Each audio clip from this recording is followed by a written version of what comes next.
அனைவருக்கும் வணக்கம். சட்டம் அறிவோம் நிகழ்ச்சியில் நாம் தொடர்ந்து சந்தித்து கொண்டிருக்கிறோம். இன்றைக்கு ஒரு பிரதானமான சட்டப்பிரிவை சந்திக்கலாம். இந்தியன் ஸ்டாம்ப் ஆக்ட் 1899, இந்திய முத்திரை சட்டம், முத்திரைத்தாள் சட்டம் 1899.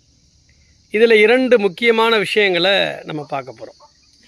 பொதுவாக இன்றைக்கு எல்லோருக்கும் ஒரு சந்தேகம் இருக்கும். ஒரு நான் ஜுடிஷியல் ஸ்டாம்ப், அதாவது முத்திரைத்தாள், அதாவது வாங்குகிறோம்ல சாதாரணமாக கிரயம், உயில் எழுதுவதற்கு, சார்பதிவாளர் அலுவலகத்தில் சொத்துக்களை பரிமாற்றம் செய்வதற்காக நாம் முத்திரைத்தாள் வாங்குகிறோம்.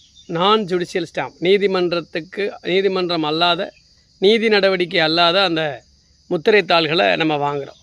என்ஜேஎஸ் அந்த ஸ்டாம்ப் பேப்பரை ஒரு தொகை கொடுத்து ஒரு நபர் வாங்குறார். இப்போ ஏங்கிற நபர் வந்து ஒரு 100 ரூபா பத்திரம் வாங்குறாரு.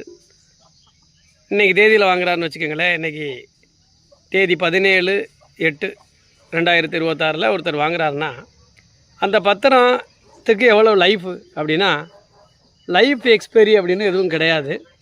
பட் 6 மாதத்துக்குள்ளே அவர் அந்த பத்திரத்தை எக்ஸிக்யூட் பண்ணுறதுக்கு பயன்படுத்தலைன்னா அந்த பத்திரத்தை என்ன செய்யலாம், கலெக்டர் ஆஃபீஸில் சப்மிட் பண்ணி அந்த தொகையை பெற்றுக்கொள்ளலாம். இதுவும் அவர் செய்யலை. பட் அந்த பத்திரத்தையும் பயன்படுத்தலை, வச்சுருக்கார்.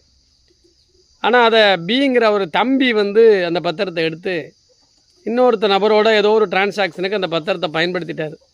இப்போ இது செல்லுமாங்கிற கொஸ்டின் எல்லாருக்கும் இருக்கும். ஏங்கிற நபர் வாங்குறாரு ஒரு பத்திரம், அவர் பேரில் இருக்குது. அதை பிங்கிற நபர் சிங்கிற நபரோட ஒரு ஒப்பந்தம் ஏற்படுத்திக்கிறக்காக பயன்படுத்திக்கிட்டால் அந்த பத்திரம் செல்லுமா அப்படின்னா நிச்சயமாக செல்லும். பத்திரம் வந்து எப்படின்னா இன்வேலிடுன்னு சொல்ல மாட்டாங்க. பட் முறையற்ற ஸ்டாம்பு செலுத்தப்படலை, அவ்வளவுதான். ப்ராப்பர்லி நாட் ஸ்டாம்புடு, அவ்வளவுதான். ஏங்கிற நபர் வாங்கின பத்திரத்தை பிங்கிற நபர் பயன்படுத்துறதுனால அந்த ஆவணம் பொய்யென்றோ ஆவணம் இன்வேலிட் ஆகாது, செல்லாதது ஆகாது. பட் அதுக்கு ஸ்டாம்ப் டியூட்டி செலுத்தலைன்னு அர்த்தம்.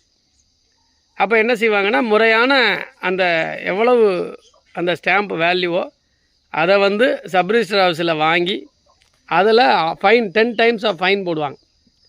ஃபைன் போட்டு அது முறையான ஸ்டாம்ப்பு செலுத்தப்பட்ட, முத்திரைத்தாள் செலுத்தப்பட்ட ஆவணமாக எடுத்துக்கிடுவாங்க. இதுவுமே ஒரு வழக்கு நடக்கையில் அந்த பத்திரம் இப்படி வந்து இன்னொரு நபர் பேரில் வாங்கினது, இது இம்ப்ராப்பர்லி ஸ்டாம்ப் பேப்பர் அப்படின்னு சொல்லி அப்ஜெக்ஷன் தெரிவிக்காமல் விட்டுட்டா அதை கேட்க முடியாது.